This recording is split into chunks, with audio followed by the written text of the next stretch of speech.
one of the things I most enjoy about memoirs, reading memoirs, is comparing the different way that children grow up over the years.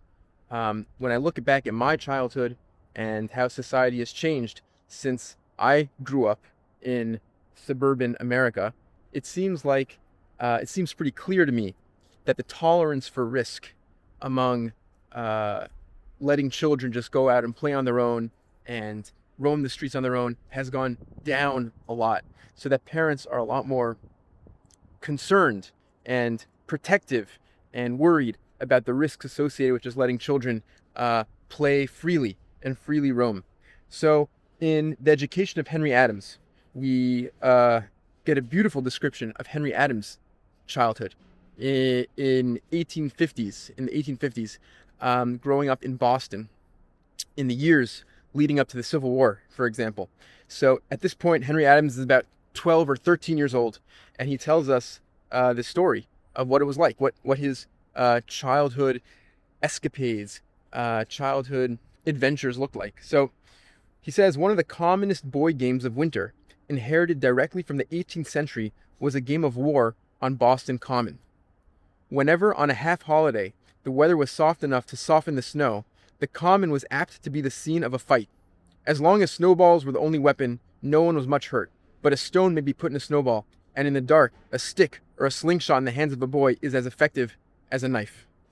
One afternoon, the fight had been long and exhausting. The boy Henry, so Henry's talking about himself in third person here, right? This is our narrator. The boy Henry, following, as his habit was, his bigger brother Charles, had taken part in the battle, and had felt his courage much depressed by seeing one of the trustiest leaders, Henry Higginson, struck by a stone over the eye and led off the field bleeding in a rather ghastly manner. As night came on, the Latin school was steadily forced back to the Beacon Street Mall, where they could retreat no further without disbanding, and by that time only a small band was left, headed by two heroes, Savage and Marvin.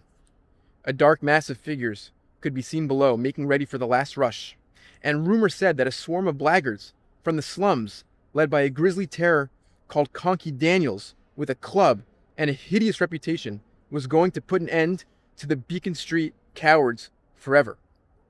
So Henry Adams goes on to describe how badly he wanted to run away with the others, but he couldn't run away because his brother was too old to run away, and so he's stuck waiting to meet these villains, these approaching villains coming, and he's terrified.